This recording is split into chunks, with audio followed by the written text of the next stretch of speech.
આ સાથે સુરત જિલ્લાનો મહુવા તાલુકો સૌથી વધુ પ્રભાવિત થયો છે। તો વરસાદના કારણે આ તાલુકો સૌથી વધુ પ્રભાવિત થયો છે। મહુવામાં રાત્રિ દરમિયાન સામેલાધાર વરસાદ વરસ્યો હતો। મહુવાની પૂર્ણા અંબિકા નદીઓમાં ઘોડાપૂરની પરિસ્થિતિ જોવા મળી। બીજી તરફ મહુવાથી અનાવલ હાઈવે પર કમર સુધી પાણી ભરાતા લોકો પરેશાન થયા છે। પાણી ફરી વળતા હાઈવેને બંધ કરવામાં આવ્યો છે। મહુવાથી અનાવલ તરફ જવાના માર્ગ પર પાણી ભરાતા લોકો પરેશાન થયા છે અને વાહન વ્યવહાર પણ ઠપ થયો છે। આ સીધા દ્રશ્યો અમે આપને બતાવી રહ્યા છે। પાણી ફરી વળતા હાઈવેને બંધ કરવામાં આવ્યો છે, જેમાં મહુવાથી અનાવલ હાઈવે પર કમર સુધી પાણી ભરાતા લોકો પરેશાન થયા। મહુવાથી અનાવલ હાઈવે પર કમર સુધી પાણી ભરાતા સમગ્ર વિસ્તારમાં જળબંબાકાર જેવી પરિસ્થિતિ જોવા મળી છે।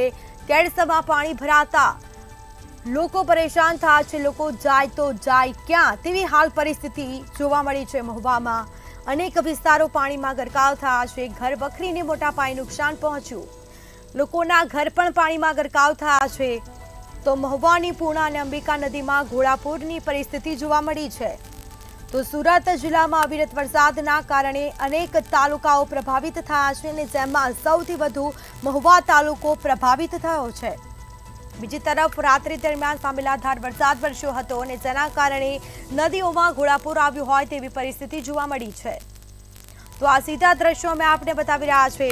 મહુવાથી અનાવલ હાઈવે પર કમર સુધી પાણી ભરાતા લોકો પરેશાન થયા છે। તો લોકોનું જનજીવન પ્રભાવિત થઈ ઉઠ્યું છે। મહુવાથી અનાવલ તરફ જવાનો માર્ગ બંધ કરવામાં આવ્યો છે। રસ્તા પર પાણી ભરાતા માર્ગ બંધ કરવામાં આવ્યો।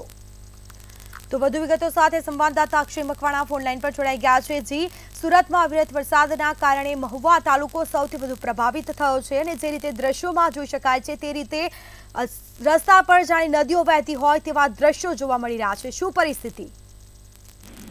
જી સ્મિતા, ચોક્કસથી કહી શકાય કે સુરત જિલ્લાના મહુવા તાલુકો જે છે તે વરસાદને પગલે સૌથી વધુ પ્રભાવિત થયો છે અને ખાસ કરીને કહી શકાય કે ગુજરાત સરકારના હવામાન ખાતાએ દક્ષિણ ગુજરાતના તમામ જિલ્લાઓમાં ઓરેન્જ એલર્ટ આપ્યું છે। તો બીજી તરફ હાલ અત્યારે સુરત જિલ્લો જે છે તે સૌથી વધારે પ્રભાવિત થતો જોવા મળે છે અને ખાસ કરીને જે મહુવા તાલુકામાં ગત રાત્રિના રોજ જે સાંબેલાધાર વરસાદ થયો હતો તેને લઈને મહુવા તાલુકાની પૂર્ણા નદી તેમજ અંબિકા નદીઓમાં જે છે તે ઘોડાપૂરની સ્થિતિ જોવા મળી હતી। ઘોડાપૂરની પરિસ્થિતિને કારણે મહુવાથી અનાવલ તરફ જવાનો સ્ટેટ હાઈવે પર કમર સુધીના પાણી જે છે તે ભરાઈ ગયા હતા અને પાણી ભરાતાની સાથે જ આ સ્ટેટ હાઈવે હોવાથી તેની ઉપર પાણી ફરી વળતા વાહન વ્યવહાર પણ બંધ કરવામાં આવ્યો હતો। વાહન વ્યવહાર બંધ કરવા માટે જે તંત્ર દ્વારા જે છે તે રસ્તાઓ બંધ કરવામાં આવ્યા હતા અને લોકોને અન્ય માર્ગો વિકલ્પ જે છે તે પસંદ કરવા કહેવામાં આવ્યું હતું। તો બીજી તરફ હાલ અત્યારે જે મહુવાથી અનાવલ તરફ જવાના તમામ માર્ગો ઉપર પાણી ફરી વળ્યા છે।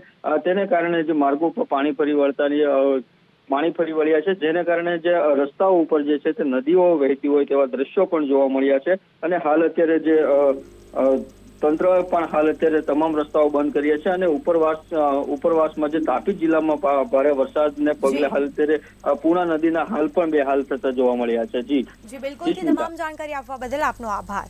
તો આ સાથે અવિરત વરસાદના કારણે મહુવા તાલુકો સૌથી વધુ પ્રભાવિત થયો છે। લોકોનું જનજીવન ખોરવાયું છે। બીજી તરફ અનાવલ તરફ જવાનો માર્ગ બંધ કરવામાં આવ્યો કારણ કે આખો માર્ગ પાણીમાં ગરકાવ થતા લોકો પરેશાન થયા છે।